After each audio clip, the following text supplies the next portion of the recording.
தேனி மாவட்டம் போடி அடுத்த முந்தல் அடவுபாறை மலை மேல் உள்ள வனப்பகுதியில் நாம் தமிழர் கட்சி தலைமை ஒருங்கிணைப்பாளர் சீமான் 1000க்கும் மேற்பட்ட மாடுகளுடன் மாடு மேய்க்கும் போராட்டத்தில் ஈடுபட்டார். இதுகுறித்த கூடுதல் தகவலை செய்தியாளர் சிவசபாபதி வழங்க கேட்கலாம். சிவசபாபதி, வணக்கம். கள தகவல்களை சொல்லுங்க.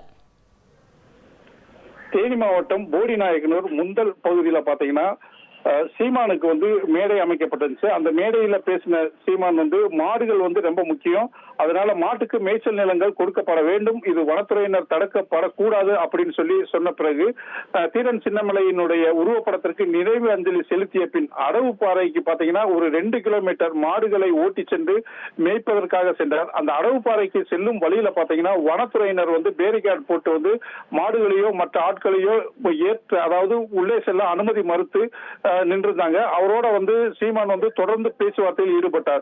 நாங்க கண்டிப்பா இந்த மேய்ச்சல் நில பகுதிகளுக்கு நாங்க செல்லுவோம் அப்படின்னு சொன்னாங்க.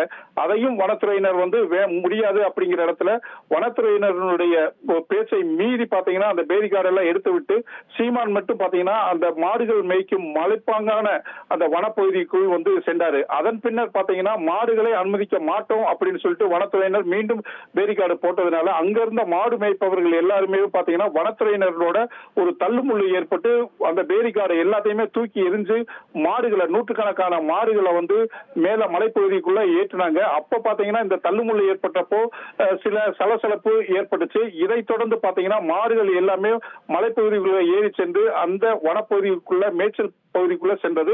உடனே சீமானும் இந்த மாடுகளை ஓட்டி சென்று, அதாவது மேய்ப்பதற்காக ஓட்டி சென்று இந்த மாடுகளை மேய்த்து விட்டு பின்னர் திரும்பினார். அப்பொழுது பத்திரிகையாளர்களை சந்திக்கும் போது பாத்தீங்கன்னா கால்நடைத்துறை ஒண்ணு இருக்கு, அது எதற்கு, இது போன்ற மாடுகளை காப்பதற்கு தானே அப்படின்னு சொல்லியிருக்காரு. இது மட்டும் இல்லாம பொருளாதாரத்துல பால் பொருட்கள் ரொம்ப முக்கியம் அப்படிங்கிறதையும் பிரதமர் சொல்லியிருக்காரு. இப்படி மாடுகளுடைய முக்கியத்துவம் இருக்கிறப்போ அதற்குண்டான மேய்ச்சல் நிலங்களை சரியான முறையில மேய்ச்சல் நிலங்கள் கொடுக்கப்படுவது முறைதானே. காலங்காலமாக பாத்தீங்கன்னா இப்பகுதியில இதுதான் மேய்ச்சல் நிலங்கள் அப்படிங்கிறப்போ இதை விட்டு எப்படி வெளியேறுவது? கிட்டத்தட்ட 1.5 லட்சத்துக்கு மேல நாட்டு மாடுகள் இருந்த சூழ்நிலையில இப்போ 5000 மாடுகள் மட்டும்தான் இருக்கு. அதனால தொடர்ந்து இந்த நாட்டு மாடுகளுக்காக, மேய்ச்சல் நிலங்களுக்காக தொடர்ந்து குரல் கொடுப்போம், போராடுவோம் அப்படின்னு சொல்லியிருக்காரு. தகவல்களுக்கு நன்றி சிவசபாபதி.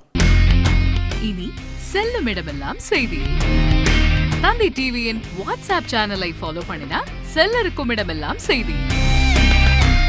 இதோ QR கோட், இப்பவே ஸ்கேன் பண்ணுங்க, ஃபாலோ பண்ணுங்க.